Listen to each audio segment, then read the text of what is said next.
Hola, ¿qué tal? Soy el Chef Carvajal, a quienes nos están acompañando en este 19º Congreso Internacional de Gastronomía de la Universidad del Caribe, Gastronomía y Trazabilidad. Del campo a tu mesa, les damos la bienvenida a nuestra mesa de investigaciones. Tengo el gusto de presentar a las y a los ponentes que han dirigido sus esfuerzos por investigar las actividades derivadas de la gastronomía desde distintos enfoques. En esta ocasión nos acompaña el doctor Ricardo Herrera Torres, Coronel Flores de la Facultad de Turismo y Gastronomía de la Universidad Anáhuac, México, Campus Sur, María de la Concepción Calvo Carrillo, maestra en Metodología de la Ciencia y Educación, Departamento de Nutrición Animal, doctor Fernando Gil Romo, del Instituto Internacional de Ciencias Médicas y Nutrición, Salvador Subirán.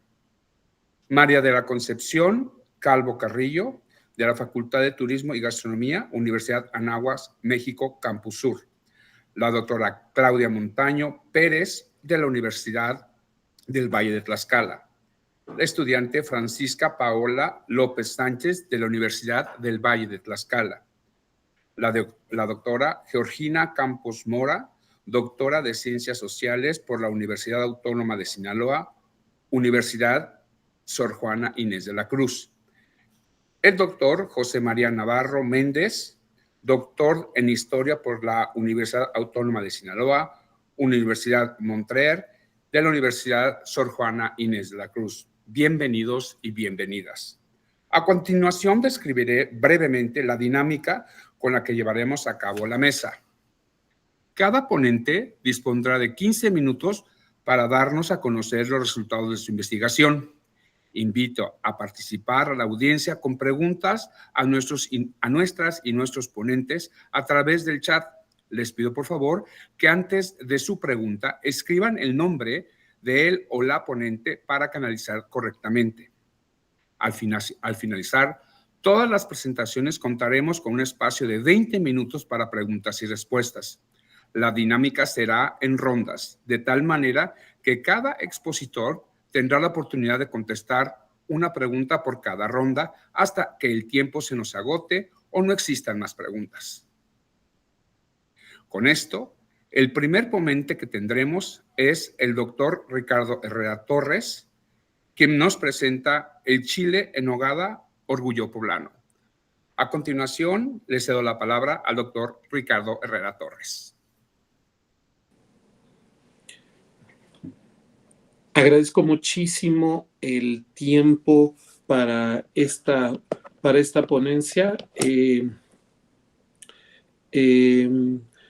Pues esto fue realizado en conjunto de todas las personas que se encuentran aquí. La chef Flor Coronel, el chef Miguel Palacios, la maestra María de la Concepción Calvo Carrillo y un servidor, el maestro Ricardo Herrera Torres. Pues vamos a platicar de algo que es bellísimo, es el chile en nogada, un orgullo poblano. Comenzamos por la parte inicial, digamos que la parte que a mí me compete más, que es la parte histórica. Sí, adelante, por favor.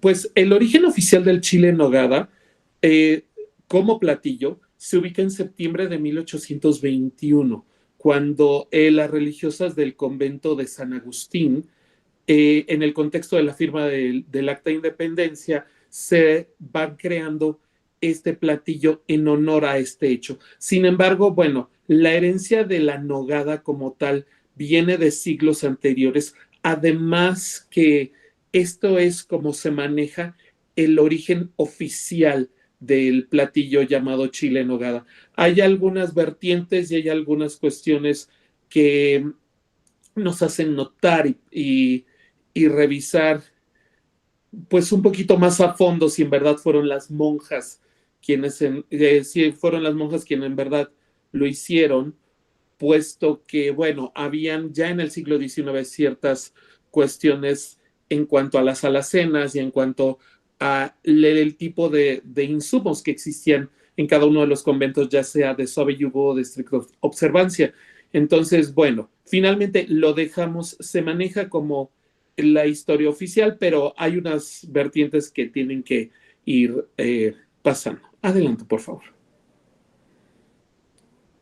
Muchas gracias. Pues la primera mención de la salsa en nogada y el platillo como tal fue realizada por medio del libro El nuevo cocinero mexicano en forma de diccionario. Eso ya fue durante el Porfiriato, durante 1888. Pues estas imágenes que estamos viendo son recreaciones de varias de estas recetas que se crearon, o más bien que están registradas en esta época. Eh, Se le llamó el chile en nogada a principios durante el Porfiriato, curiosamente, alusión y con estos sabores virreinales que en realidad están hablando de la independencia, sin embargo, tienen características muy del virreinato. Es un tema bastante, es fascinante porque tenemos una conexión de todo lo que conlleva parte de la identidad mexicana. Adelante, por favor. Pues a lo largo del tiempo se ha consolidado, ya hablando del chile en nogada, se ha consolidado como un alimento emblemático y como parte de la identidad de la cocina mexicana, pues representa tanto al mestizaje como parte de la visión del establecimiento de una nueva nación. Ahora, si es el mestizaje y si tienen sabores bastante europeos, la nuez de Castilla no es originaria de México, pero ya después, al plantarse nuez de Castilla en el estado de Puebla, vamos a hablarlo en un momento más, se conlleva a un cambio y ese cambio por el suelo nos da un cambio de sabor y eso es lo que nos da parte de lo que es la identidad plenamente mexicana, aunque originalmente varios de los elementos, salvo el chile y algunos otros ingredientes más, no venían de nuestro país. Adelante, por favor. Pues el objetivo y la hipótesis de nuestra investigación fue establecer la trazabilidad de la receta para determinar los aspectos que validan al platillo con una denominación de origen y además se considera el platillo como nutricionalmente equilibrado por la naturaleza y el tipo de insumos que son empleados. Adelante, por favor. ¿Qué fue lo que se hizo? ¿Qué materiales y qué métodos se utilizaron para la investigación? Se realizó una revisión bibliográfica empleando descriptores asociados al tema que involucran el origen de la receta. También se realizó la localización de diversas recetas que mantuvieran ese valor histórico e identitario, ya que versiones de nogada hay bastantes. Hay muchas, de hecho, se tiene trazada una versión de una nogada que viene desde el siglo XVI. Es decir, se hicieron la revisión hacia las que están más consideradas la nogada como ya la conocemos hoy en día. Además, bueno, también se realizó el cálculo del valor nutricional del platillo con el Sistema Mexicano de Alimentos Equivalentes. Adelante, por favor. Y pues, ¿cuáles son los resultados y la discusión que se realizó al respecto? Bueno, el chile en nogada es un platillo intrínsecamente relacionado a la identidad mexicana, tiene certificación de origen, la razón radica en el origen de los insumos, los cuales crecen alrededor de la Sierra Nevada Poblana. Y a mí me llamó mucho la atención que cuando vas a Puebla, en algunos de estos restaurantes típicos, sí te manejan la idea de es que este es el chile en nogada original, este es el chile en nogada típico, este es el chile en nogada, este es el primer chile en nogada. Así lo manejan varios de los restaurantes y además no nada más los típicos, finalmente algunos de los poblanos un poquito más comerciales que sí lo manejan por el tipo de insumos, de ingredientes que crecen en esta Sierra Nevada poblana, pues por esa razón lo mencionan de esta manera. Bueno, esta imagen que tenemos aquí es del chile en nogada elaborado a partir de los procedimientos de las recetas de varios libros del siglo XIX y del siglo XX, que ya se parece un poquito más al chile en nogada que conocemos hoy en día. Adelante, por favor. Pues la pregunta es, y ahí vamos a entrar en la discusión, ¿se capea o no se capea? El chile en nogada capeado que tienen aquí a la izquierda ya tiene, su huevo esponjadito, su cubierta, y el chile en nogada sin capear de su lado derecho conlleva más a los colores más vivos de la bandera mexicana como parte de ese resultado. Finalmente es una cuestión de gusto, pero los dos conllevan aparte de la identidad cultural intrínseca de nuestro país. Adelante, por favor. La composición química por porción de 250 gramos de esta preparación mantiene 26 gramos de proteínas, un promedio de 35 gramos de grasa, 59 de carbohidratos y un aporte energético, de 532.41 kilocalorías sin capear y 702.22 kilocalorías capeado. El chile capeado también aumenta su valor nutricional en grasas y calorías. Sin embargo, también, como lo mencioné hace un momento, se puede degustar sin capear. Adelante, por favor. Pues para preparar una versión más ligera de estos chiles capeados, se pueden recomendar, o estamos recomendando dos opciones. La opción es al horno. Se preparan los chiles capeados de forma tradicional, se colocan sobre una charola con papel encerado o con un tapete de silicón, se va a rociar un poquito de aceite en aerosol y se hornea a 180 grados durante 10 minutos, y esta técnica permite reducir hasta un 80% el uso del aceite para la fritura. Otra opción que se tiene es la freidora de aire, que es preparar los chiles capeados de forma tradicional, rociarlos con aceite en aerosol y cocinar a 190 grados durante 8 minutos. Esta alternativa resulta muy práctica, ya que el capeado adquiere un dorado uniforme sin exceso de grasa. La siguiente, por favor. Pues ya vamos a la parte final, es decir, sea cual sea su origen, bueno, este platillo continúa vinculado con los acontecimientos históricos que forman parte de la identidad del pueblo mexicano. Eso se ha comentado por medio de diferentes autores, y pues para el tipo de ingredientes que se utiliza con el propósito de obtener su certificación, se promueve el consumo de varios productos locales. Pues el chile en nogada es un platillo completo y equilibrado que combina proteínas, grasas saludables, vitaminas, minerales, y aunque su contenido calórico puede ser elevado debido a que, bueno, la nogada y la nuez y la cantidad de energía y grasa que se mantiene en la nuez y los ingredientes empleados, al consumirse con moderación representa una opción nutritiva que refleja la riqueza cultural, la riqueza gastronómica de nuestro país, y puede disfrutarse capeado, sin capear, según las preferencias y necesidades de cada persona.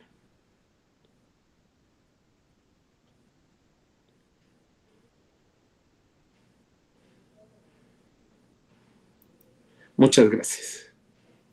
Sin lugar a dudas, un gran tema, un patrimonio cultural y con muchas versiones muy aceptadas, y muy interesante el oír el valor calórico que tiene este platillo mexicano. Agradecemos su participación, y a continuación invito a la segunda ponente, a la estudiante Francisca Paola López Sánchez, quien nos presentará los resultados de su investigación realizada en colaboración con la doctora Claudia Montaño Pérez de la Universidad, ambas de la Universidad del Valle de Tlaxcala, y nos presenta turismo tantológico y patrimonio gastronómico, la cocina como puente entre memoria e identidad cultural. Cedo la palabra a la estudiante Francisca Paola López Sánchez. Hola, ¿qué tal? Mi nombre es Francisca Paola López Sánchez. Yo les vengo a hablar sobre la cocina como puente entre la memoria e identidad cultural, que está bajo la supervisión de la doctora Claudia Montaño Pérez. Bueno, mi planteamiento de la investigación es: el turismo tanatológico se ha consolidado como una tipología Esto nos invita a recorrer lugares vinculados con la muerte, la tragedia y la memoria histórica.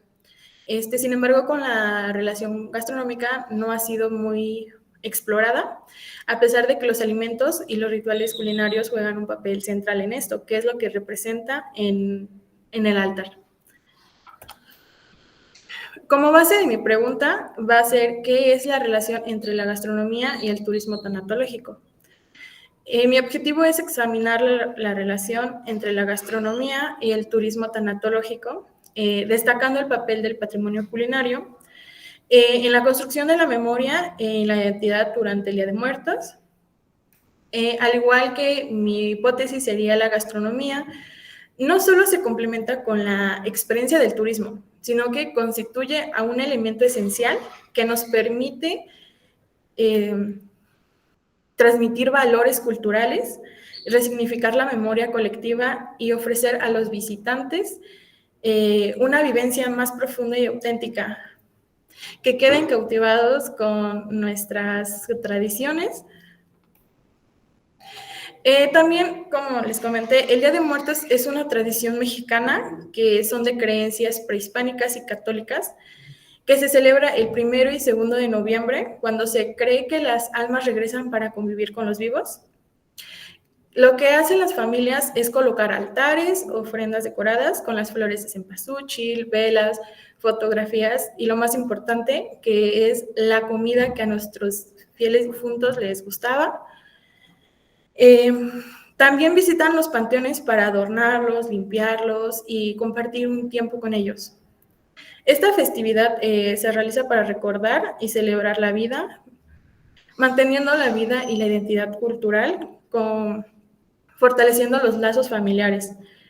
Esto actúa como un puente entre la memoria y la tradición, integrando los aspectos espiritual con el turismo tanatológico y el patrimonio cultural.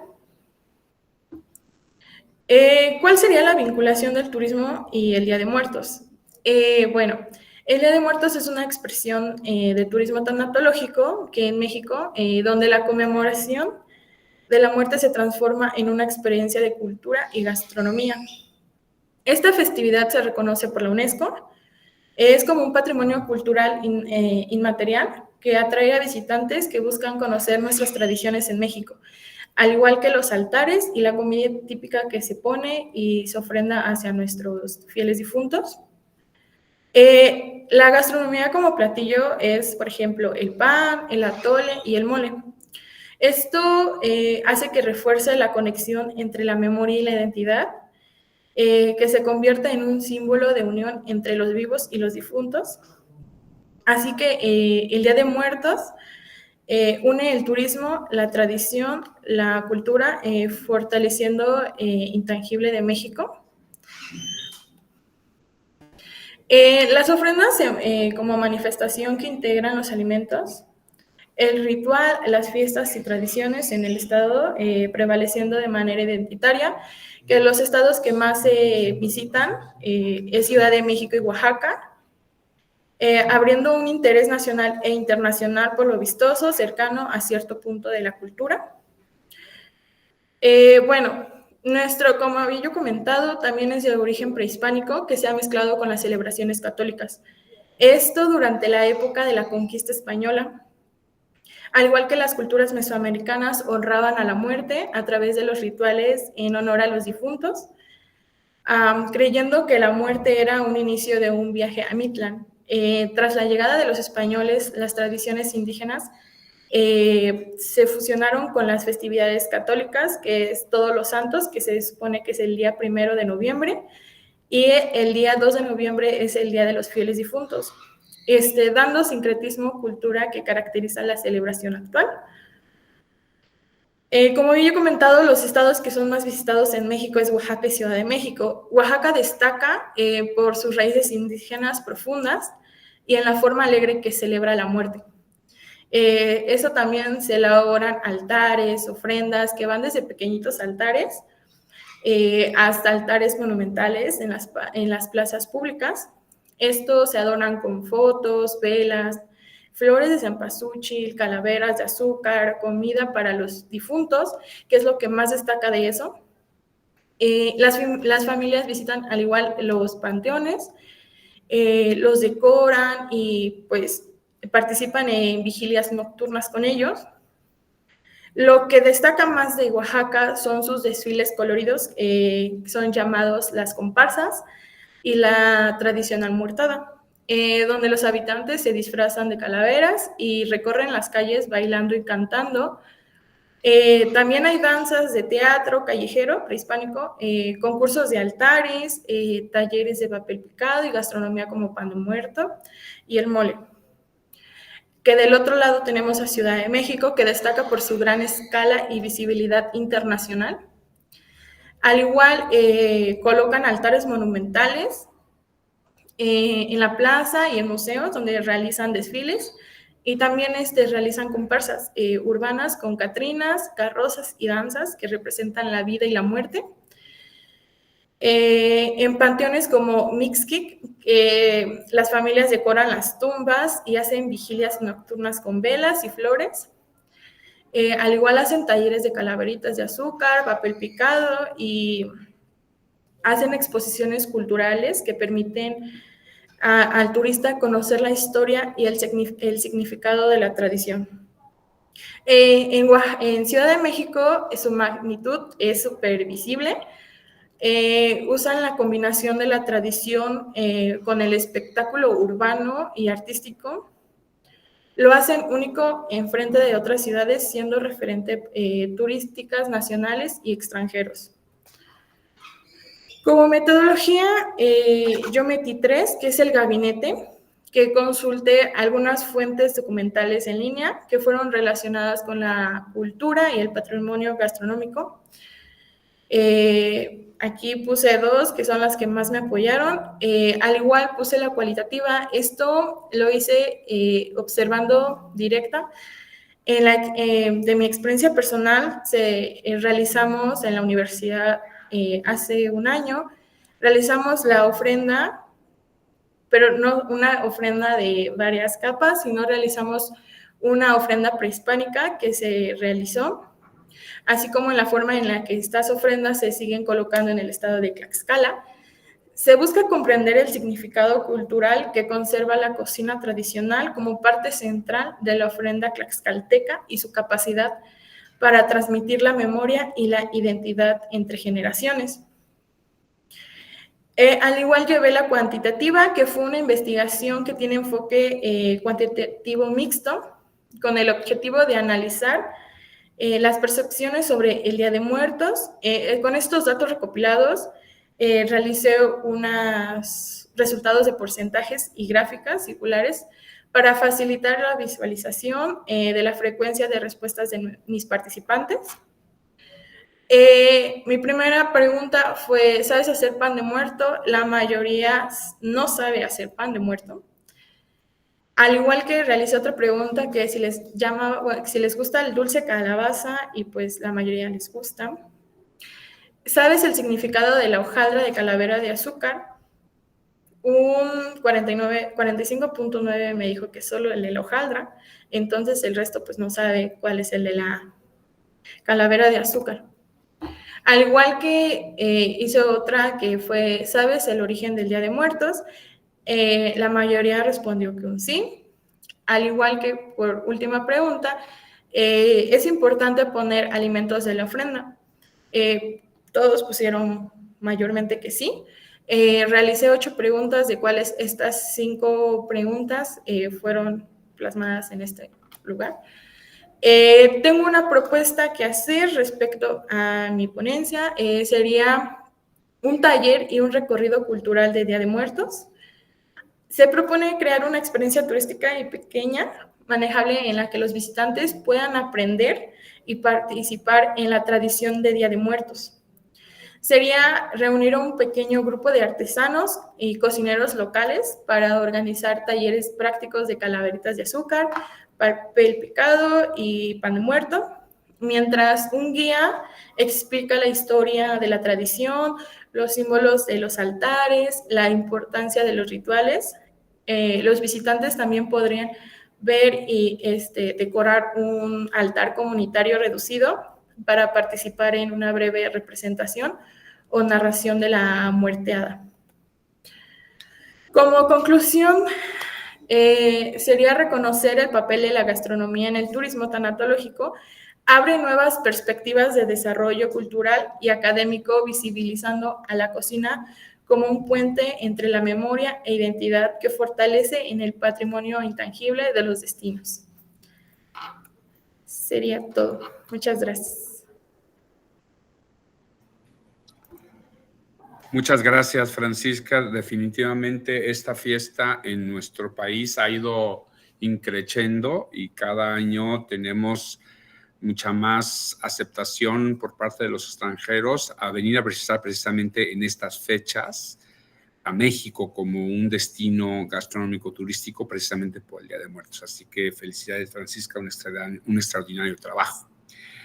A continuación, invito a nuestro tercer ponente, el doctor José María Navarro Méndez, quien nos presenta los resultados de su investigación realizada en colaboración con la doctora Georgina Campos Mora, ambos de la Universidad Sor Juana Inés de la Cruz.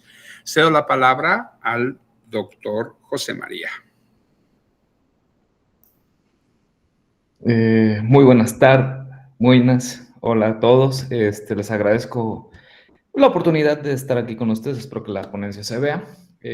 A lo mejor vamos a ver este tema del hibridismo cultural, arroz, frijol y carnes desde Michoacán, desde una óptica, creo yo, histórica y social, más histórica que social, para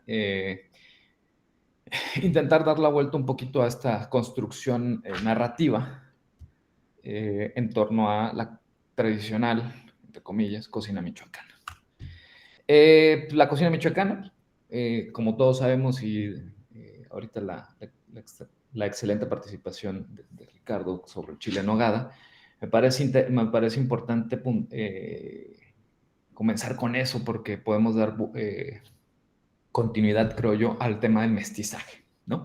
La cocina tradicional michoacana o la cocina michoacana es el resultado de los siglos de intercambios culturales. Creo que eso no hay duda, pero se ha tergiversado un poco esta idea en torno a la construcción narrativa a partir de la intervención del Estado a través de la Secretaría de Turismo. Bueno, cada platillo son testimonios de mestizajes de los pueblos, sabores, técnicas, inclusión de elementos, quitar, poner, etc. El arroz, frijol, las carnes reflejan las dinámicas de resistencia e integración cultural.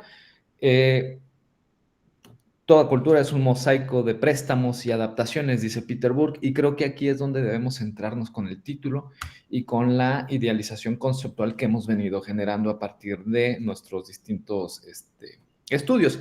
Creemos firmemente que la cocina, sobre todo la mexicana, ya en este punto de la historia humana, pues cualquier cocina, es generada a partir de los procesos de hibridación, ¿sí?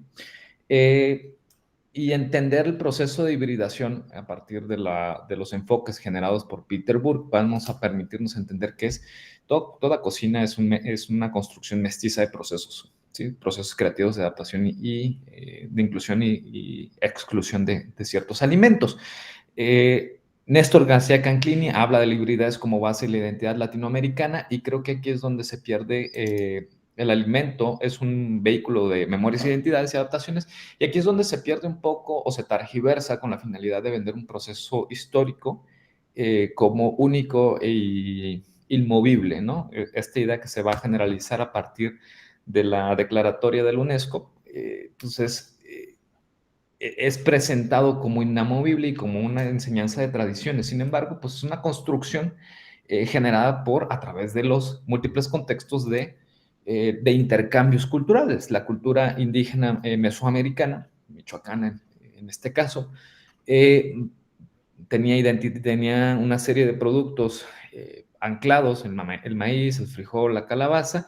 A partir de la conquista española, la introducción de los españoles al continente americano, pues, se integran otros tipos de alimentos, las carnes del ganado mayor, ganado menor, la integración de la gallina de Castilla, ¿sí? Y la introducción del arroz a partir de las rutas de intercambios marinos con el nao de Filipinas o el nao de China, ¿sí? La influencia asiática va a integrar ingredientes y utensilios a las prácticas culinarias y también nos van a traer a partir del proceso, del horrible proceso de la esclavitud, pues la integración de productos africanos, café, jamaica, tamarindo, etcétera, un gran etcétera para la construcción de nuevos platillos, ¿no? La tradicional agua de Jamaica en los puestos de aguas frescas, pues es más, tiene más de africano que mexicano o de prehispánico, ¿no? El arroz como una herramienta asiática, pues este es nada más un ejemplo en la introducción de este producto, se viene desde Filipinas. Hay que recordar que Filipinas era parte del virreinato de la Nueva España. Se fusiona con jitomate, con ingredientes locales, jitomate, chiles, ¿sí? Con ingredientes traídos del contexto europeo, cítricos, ajos, etcétera, y van a crear una mezcla de platillos interesantes, ¿no? En este caso nos centramos un poquito en la creación de la morisqueta, un platillo enseñado por Fray Antonio de San Miguel en 1783, en la crisis 83-86, durante la crisis de la hambre gorda, que va a introducir este platillo, ¿no? Dice el Fray Antonio de San Miguel aquí en Valladolid, bueno, Morelia, introdúzcaseles a comunidades pobres que se cosa arroz y frijoles, y si hay carne, introdúzcasele carne seca. Y si por ahí hay queso, pues introdúzcasele queso al platillo.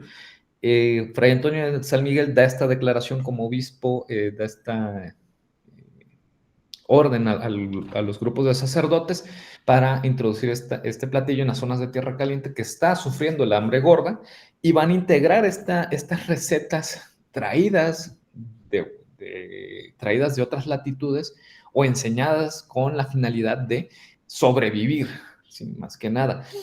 Y son una mezcla interesante de productos, el frijol americano, el arroz asiático, que van a permitir entender que Peter Burke, creo que es una de las mejores interpretaciones de que tenemos sobre la construcción de las identidades. La creación de esta identidad gastronómica es una construcción mestiza, híbrida, ¿sí? Que trasciende o que va a generar o va de la mano del poder político, del poder religioso, del poder económico, ¿no? Rachel Laudan en su libro Gastronomía e Imperio pues, lo enfatiza maravillosamente al decir, no, oigan, la construcción de la comida viene desde los límites o desde las líneas del poder, ¿sí? El poder económico religioso. La base alimenticia prehispánica, pues la conocemos, es esta gran declaratoria salida de la UNESCO a partir de los grupos políticos de gobernanza, entre comillas también, porque es otro tema ahí pendiente que tenemos con la doctora Georgina, en torno a cómo se construyeron estas declaratorias, la base alimentaria prehispánica, la relación de Michoacán, es un proceso de construcción puro, netamente puro. No.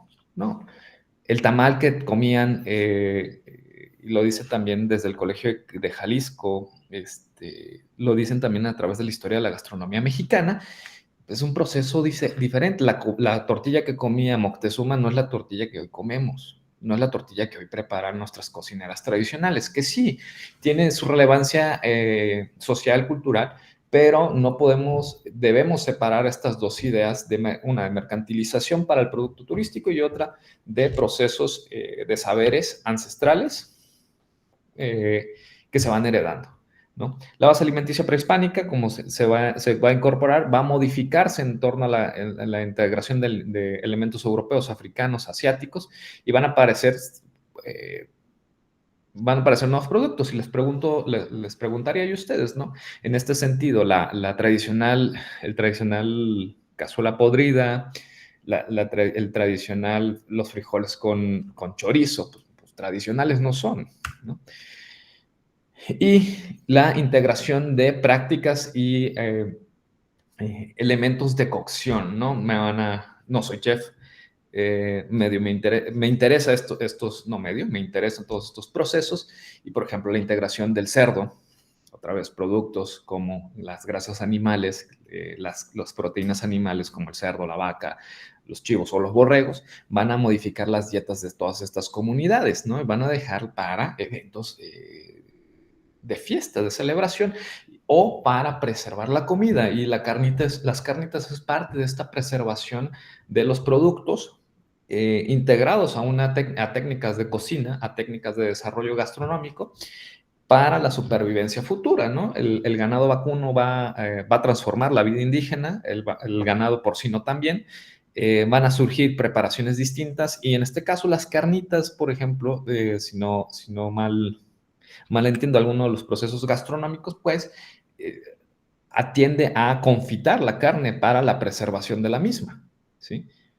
Técnicas que vienen de zonas geográficas muy alejadas, porque aquí en la Nueva España, pues, bueno, en el territorio mesoamericano, América, pues no se tenían las mantecas que se tienen. Había elotes, claro, tamales, claro que sí, pero no son los que comemos hoy debido a la integración de distintos elementos alimenticios, ¿no? Y las técnicas van a ir variando en la manera de introducción de los técnicas, y las técnicas de cocción, de cocina, van a ir variando en la introducción de las nuevas técnicas, ¿no? Esta identidad evidentemente se aprovecha por parte de las cocinas, de la alta cocina, para integrarlos en la Declaratoria del Patrimonio Inmaterial de la UNESCO. Y la cocina tradicional no previno todo este boom del turismo gastronómico generado por la hibridación, generado a partir de esta avalancha de eventos, ¿no? Morelia en Boca. Ahora viene el evento de pan, vino y queso de Pátzcuaro, etcétera, ¿no? Donde se alaba el proceso de construcción gastronómica tradicional, pero se relega y se folcloriza a las cocineras, ¿sí? Dejándolas como meros escaparates. Para ir cerrando, el hibridismo cultural es esencial para la gastronomía michoacana. Debemos entenderlo no como debemos verlo, por aquí lo tengo anotado, debemos entenderlo, la cocina michoacana es el resultado de los múltiples encuentros históricos e intercambios generados por sus actores. Podemos y debemos estudiarlos. Debemos urgentemente estudiarlos en sus múltiples dimensiones, horizontales, verticales y transversales, para no signar la idea de que se trata de algo único. No es único, ¿no? Muchos platillos que nosotros tenemos parecidos, similares, con distintos nombres, existen en distintos territorios de lo que fue los grandes virreinatos de España, del Imperio Hispano, incluso en Filipinas, ¿sí? Para no ser tratados como únicos y especiales, sino de transformaciones sociales y culturales dadas por el contexto, generadas a partir o construidas a partir del ejercicio del poder político, religioso o económico. La cocina mexicana, en consecuencia o por sustracción la michoacana, es el resultado de los procesos históricos, ¿sí? Procesos históricos anclados a un contexto. Y en este sentido creemos que el hibridismo cultural como mecanismo de interpretación para la cocina, en general en México, va a permitirnos entender de dónde vienen estas relaciones y cómo estas relaciones se fueron transformando para ser captadas y folclorizadas y mercantilizadas. Pero también debemos voltear a ver cuál fue el origen, cómo fue el proceso de evolución de estos mecanismos gastronómicos, de estos mecanismos de cocina, de estos alimentos, y cómo estos alimentos van a asignar las identidades, cómo van a asignar los procesos religiosos, cómo van a asignar las fiestas políticas, por qué se da mole, ¿sí? En un evento político, por qué se dan carnitas en las fiestas en Michoacán, es por abundancia de puerco, etcétera, etcétera, etcétera, ¿no? En estos intentos yo invito mucho a la lectura, sobre todo de hibridismo cultural de Peter Burke, la invención de las tradiciones, hablaban del Día de Muertos, son invenciones de tradiciones que se van a anclar a los mecanismos de poder, ¿no? Hablamos de hibridez latinoamericana a partir de Néstor García Canclini y la invención de lo cotidiano, como dice Michel de Certeau. Todos estos son elementos que van a intentar signar a través del poder y los mecanismos de coerción del Estado, en este caso. Son uno de los enfoques que tenemos. Con esto yo No sé si estoy en tiempo, si me pasé, pero con esto yo le doy paso de regreso a la... Muchísimas gracias. Ha sido de verdad exquisito escuchar toda esta investigación que tienen y definitivamente es un tema muy largo y un tema con muchas aristas a las cuales se les puede buscar una cantidad increíble de líneas de investigación. A continuación, vamos con nuestra sesión de preguntas y respuestas. Recuerdo a la audiencia que pueden participar con preguntas a nuestras y nuestros ponentes a través del chat. Les pido, por favor, que antes de su pregunta escriban el nombre de él o la ponente para canalizar correctamente. La dinámica será en rondas, de tal manera que cada expositor tendrá la oportunidad de contestar una pregunta por cada ronda hasta que el tiempo se nos agote o no existan más preguntas. Y la primera pregunta, esta pregunta es para el doctor Ricardo Herrera Torres y nos hace una pregunta que ¿qué tanto podría o se aceptaría cambiar el sabor original de la receta tradicional si se buscara o si se usaran ingredientes alternativos que sean bajos en calorías, como queso bajo en grasa, leche deslactosada, frutas deshidratadas, para bajar ese índice calórico que mostró en su tabla? A ver, cuéntenos, doctor. Bueno, yo les puedo comentar cuestiones en cuanto al valor histórico. La parte histórica les puedo decir. Finalmente, comenzamos por esa parte.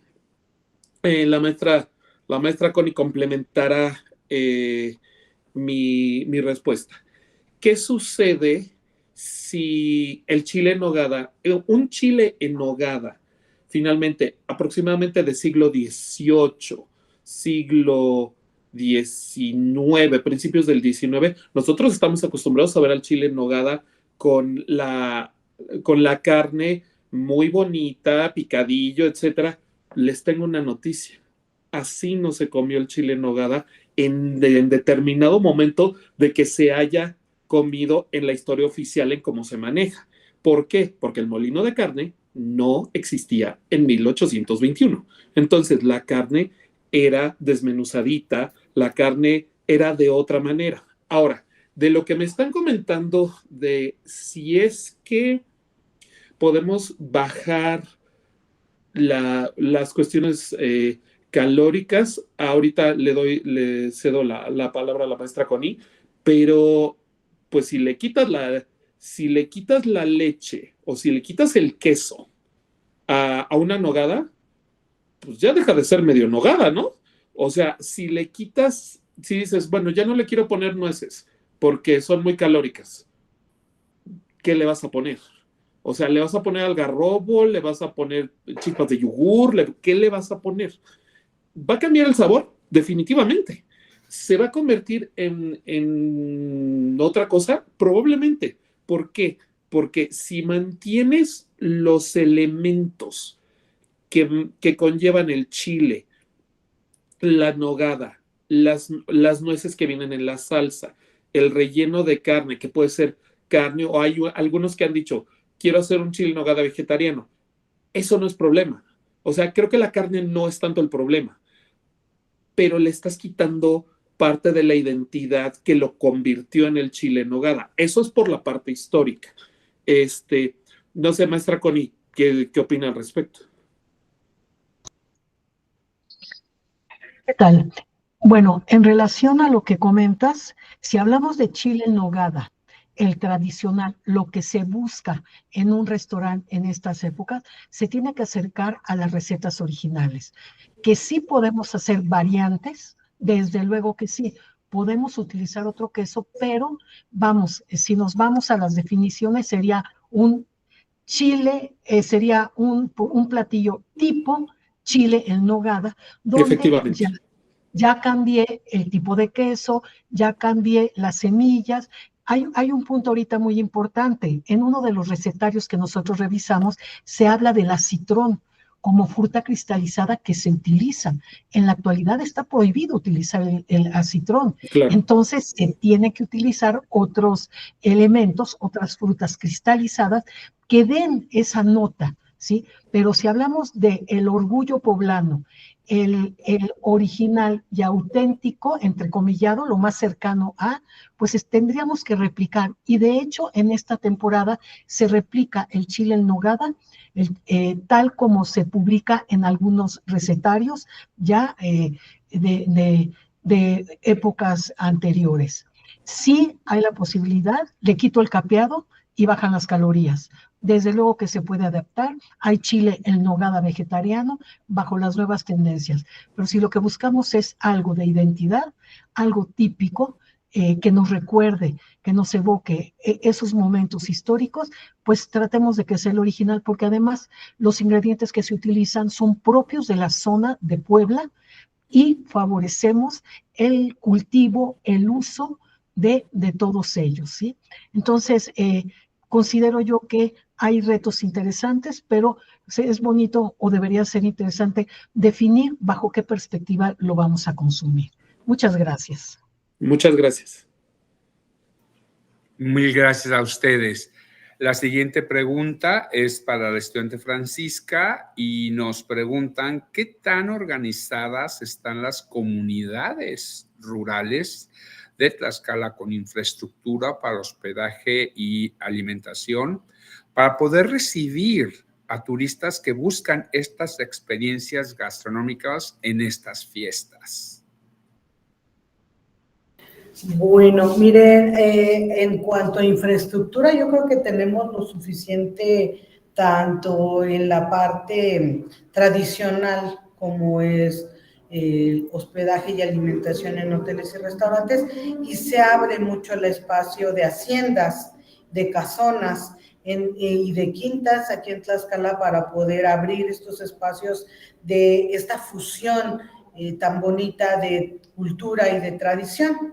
En donde el escenario, o hoy el invitado al escenario principal, es la gastronomía como elemento de turismo tanatológico. La preparación de las cocinas tradicionales, de las haciendas y de algunas quintas nos permiten hacer mucho más amplia la oferta de este tipo de turismo. Muy bien, muchísimas gracias. Y la siguiente pregunta es al doctor José María Navarro Méndez y nos dicen qué tanta presencia tienen las cocineras y cocineros tradicionales en el quehacer de la industria gastronómica como tal. ¿Qué tanta presencia? Llevamos poco más de 10 años trabajando estos temas. Lo que nos hemos dado cuenta, o entra en cotilleo, lo que nos hemos dado cuenta es que algunas tienen presencia, algunos tienen presencia, porque también hay hombres como cocineros tradicionales, pero está politizado, digámoslo, de esta manera, está politizada la participación de quién o qué. Hay cocineras tradicionales muy prominentes que no han desaparecido de la palestra y que siguen ahí. Y hay cocineros cocineras tradicionales que han ido y han venido según la inclinación política de la Secretaría de Turismo, por lo menos para Michoacán. Y a lo mejor me invento camisa de 11 varas con estas afirmaciones, pero lo hemos visto, ¿no? Cómo los mecanismos de poder sitúan al cocinero tradicional preferido de los líderes políticos. Pero sí tienen participación, menor o mayor medida. Ok, mil gracias. Y nuevamente me voy con el doctor Ricardo Herrera. Y aquí viene una pregunta yo creo que bastante interesante en cuestión de respetar los ingredientes originales del chile en nogada, en este caso la manzana panochera, el durazno criollo y la nuez de Castilla fresca. ¿Qué tanto influye la invasión de productos transgénicos que afectarían a los fruticultores por la excesiva demanda de este producto e imposibilidad de los fruticultores para surtir al mercado?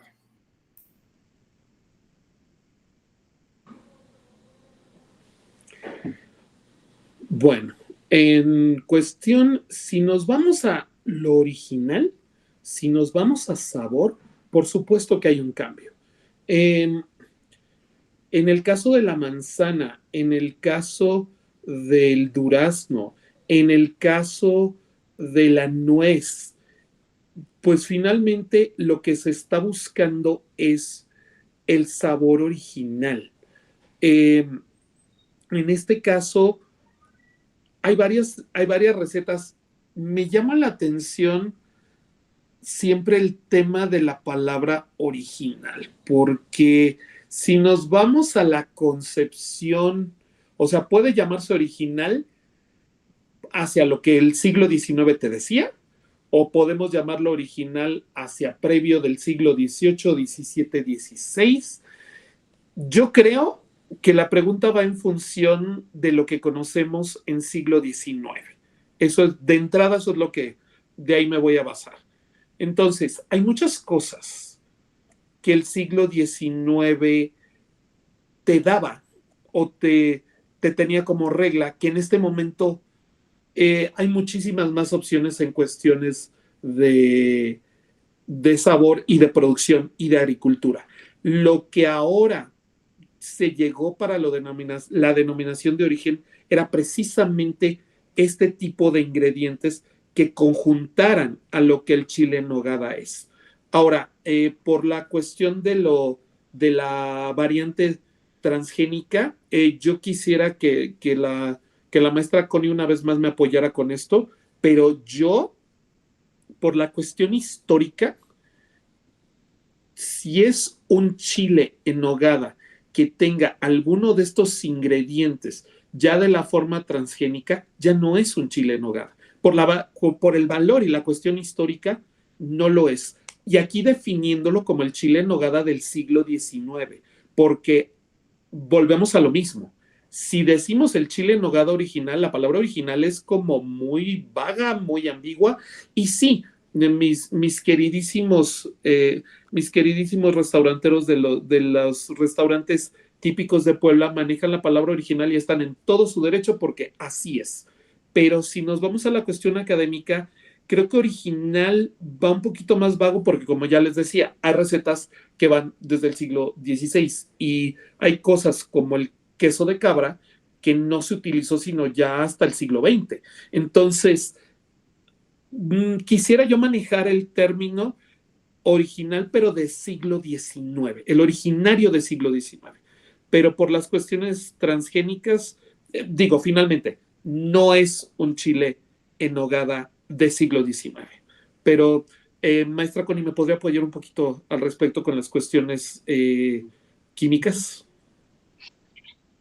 Bueno, la realidad es que la composición química de los alimentos en esa época, pues obviamente, como en la actualidad, todo lo que sembramos va a depender en cuanto a su estructura, en cuanto a la evaluación sensorial, va a depender de la tierra de cultivo, va a depender de la lluvia, va a depender del clima. Entonces ha ido cambiando todas estas condiciones, lo que obviamente ha hecho que todos estos insumos de origen vegetal se tengan que ir adaptando a condiciones diferentes. Entonces sí van cambiando. No podríamos decir, sobre todo estamos hablando de cuestiones de sabor, de olor, donde son moléculas muy pequeñas y que en esa época obviamente no había posibilidades de hacer un análisis, ¿sí? Pero la idea aquí es, mucho se busca en esta, no tanto como denominación de origen, porque tiene sus limitaciones poderlo llevar a cabo, sino en ese orgullo de Puebla, que es un distintivo que ellos ya lograron, donde, repito, tienen ya una receta establecida, estandarizada. Se maneja que todos los insumos que se van a utilizar provienen de las regiones originales, de las comunidades originales, cultivados en épocas muy específicas que corresponden a lo que estamos viviendo, con preparaciones muy similares a lo que se publica, porque los recetarios antiguos, por ejemplo, nosotros hemos hecho una revisión, ni siquiera dicen cantidades, ¿sí? Ujú. Nos enlistan los insumos, pero no nos dicen, bueno, 100 gramos de eso, 50 gramos de acá. Entonces, hemos tenido que ir rastreando y localizar en qué momento ya es una receta como nosotros la conocemos. Antes era una narrativa, estaba por ahí registrado, ¿sí? Era guardado como oro, ¿sí? Y bueno, cuando salen los primeros recetarios, ¿sí? Es cuando se empieza a reestructurar todo esto y llegamos a recetarios como el que publica la chef Ana Benítez, donde ya se acerca mucho al original, se acerca y ya nos habla de cantidades.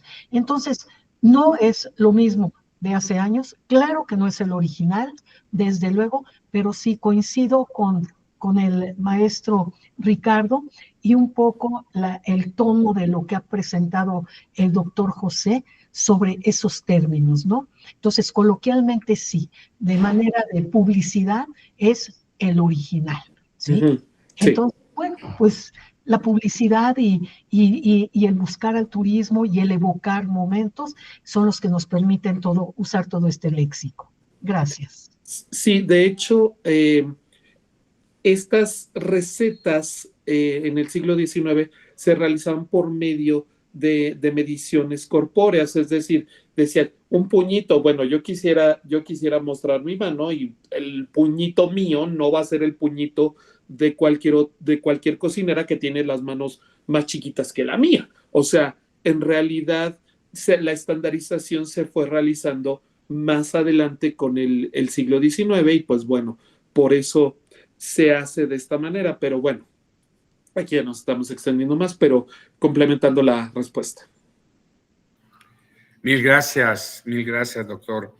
La siguiente pregunta va para la estudiante Francisca. Sabemos que ustedes tienen una feria precisamente en la fecha de Todos Santos. ¿Qué tanto afecta esta feria y esta gentrificación para las comunidades rurales que quieren atraer turistas con esta competencia de esta feria? En realidad, la feria de Tlaxcala cae en estas fechas y desde hace mucho tiempo. La verdad es que promover en las comunidades producto turístico tanatológico o de Día de Muertos no ha sido difícil. Tenemos un santuario de flores que tiene todo el año afluencia, se llama Santum, aquí en San Francisco Atezcatzingo, y que aprovecha de manera muy congruente y muy pertinente tanto la oferta de productos gastronómicos como visual. Y tiene capacidades de carga medidas, en donde el avistamiento es para 20, 30 personas por noche. Eso ha ido haciendo o educando al turista para venir a disfrutar productos de manera no masificada, sino de una manera mucho más inteligente, cuidada y amigable con el medio ambiente, pero que también nos permite reforzar en comunidades como Ixtenco, en Huamantla, en Contla, en donde tenemos muchísimas cocineras tradicionales que ofertan estos platillos de temporada sin ningún problema. Creo que la situación es que el turista debe estar más y mejor informado de cuál es el producto turístico que quiere consumir. La feria de Todos los Santos aquí en Tlaxcala fortalece esa promoción y esa difusión de las fiestas de estas tradiciones y nos sirve como un andamiaje publicitario para que la gente busque las comunidades que se dedican al desarrollo de este tipo de actividades. Se podría decir que entonces la actividad grande de esta feria y las actividades pequeñitas que tienen estos pueblos y estas comunidades rurales serían complementarias. O sea, si yo visito la feria de ustedes, me voy a poder ir 1 o 2 horitas o a lo mejor media mañana a Contla, a Ixtenco, para conocer otras cortas aparte de el gran producto que ofrece la feria de Tlaxcala en estas fechas. Podría ser así, ¿no?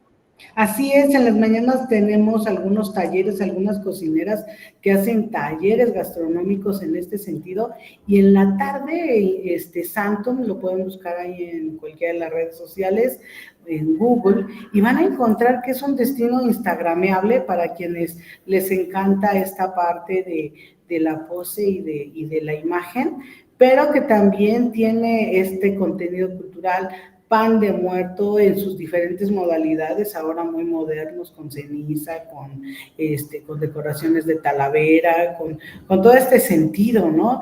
Los atoles tradicionales que vienen a converger como este sincretismo cultural que trae a nuestro ideario actual el mestizaje y la fiesta de Todos los Santos. Muchísimas gracias, doctora Francisca, excelente trabajo. Y por último, me toca preguntar al doctor José María Navarro, ¿qué acciones por parte del gobierno se han tomado para defender el sentido de pertenencia gastronómica en los estudiantes de gastronomía en el Estado?